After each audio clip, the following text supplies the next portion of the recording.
Parar de concretar a Terra, as escalas da crise ambiental.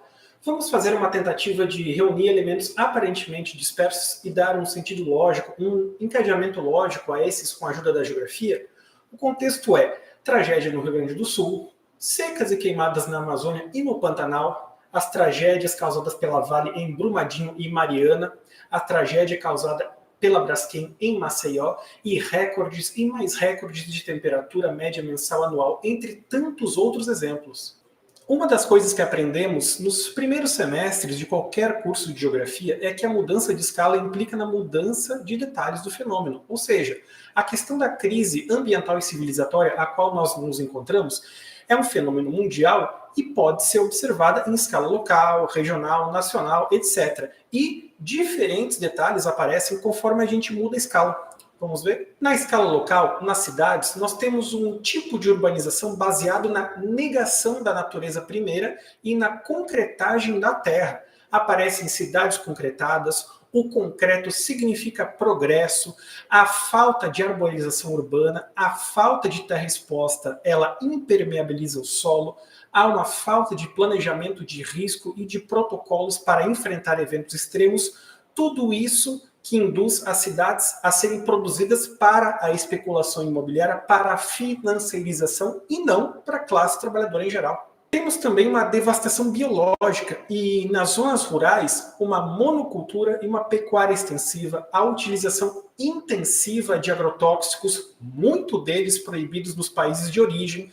As elites locais ou as oligarquias locais, elas se beneficiam e experimentam lucros rápidos com todo esse sistema de monocultura para exportação. Na escala que a gente diria regional, nós temos a devastação dos biomas e a flexibilização de leis ambientais estaduais, a extinção de órgãos de planejamento e controle ambiental, a defasagem salarial de servidores da área ambiental, a poluição de grandes rios e bacias hidrográficas que impactam regiões inteiras. Na escala nacional, pegando como exemplo o nosso Brasil, nós temos o problema do marco temporal, que temos outros vídeos aqui no canal, nós temos a Lei Geral do Licenciamento Ambiental ou da Flexibilização Ambiental, nós temos o pacote do veneno aprovado cada vez mais agrotóxicos pelo Congresso Nacional e também liberados pelo anterior e pelo atual governo federal.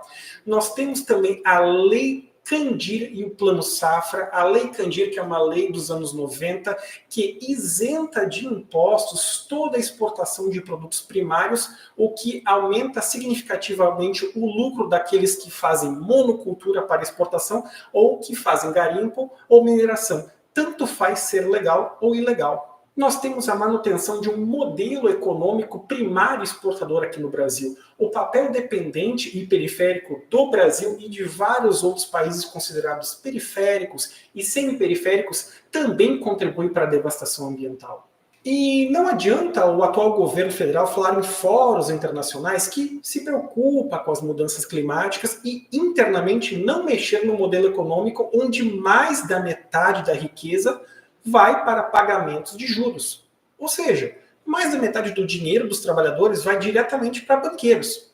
Também não reestrutura os salários e as carreiras dos servidores federais dos órgãos ambientais, como o IBAMA e ICMBio.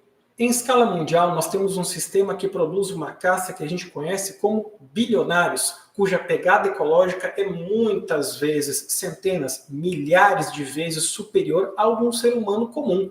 Temos, então, a manutenção de um modo de produção causador da devastação ambiental e da desigualdade social, que em pleno século XXI, com tecnologia suficiente para alimentar saudavelmente o planeta e ainda sobrar, produz 800 milhões de pessoas famintas e 2 bilhões de pessoas em insegurança alimentar. Ou seja, não sabem se conseguirão comer o suficiente ou ingerir os nutrientes necessários para uma vida saudável.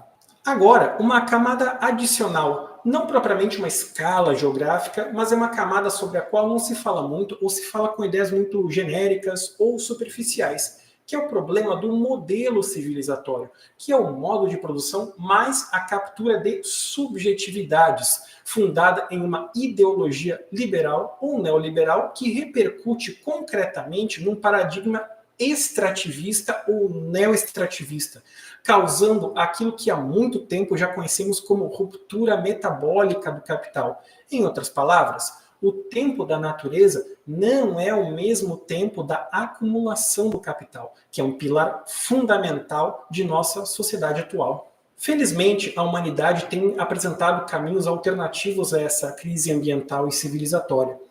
Um deles é calcado em uma expressão, uma ideia muito cara para um dos nossos geógrafos clássicos, que é o Kropotkin, que é a ideia de apoio mútuo, hoje ressignificada sobre novas bases. Nós ouvimos muito na tragédia recente do Rio Grande do Sul que só o povo salva o povo. Mas isso não parece um discurso ultraliberal, ultra-individualista? Não necessariamente. Mas e qual é o papel do Estado nisso tudo? Olha, na atual quadra histórica, no atual momento histórico, a curto e médio prazo, o Estado detém grande parte da riqueza socialmente produzida. Ou seja, aquilo que a classe trabalhadora produz, muito disso está nas mãos do Estado. O orçamento, propriamente, ele não é estatal. Na verdade, o orçamento ele é público. Essa riqueza que está no Estado deve servir para efetivar políticas públicas a curto prazo e para realizar reformas no médio prazo que barrem a devastação social e ambiental. Sempre cientes, é claro, do limite do Estado no capitalismo e do Estado em geral. Afinal de contas, ele serve para um determinado propósito. É preciso, então, reerguer-se sobre os escombros e a lama desse modelo civilizatório e parar de concretar a Terra. Inscreva-se no canal do NEPES, siga-nos no Instagram, compartilhe nossos vídeos e contribua com a divulgação científica.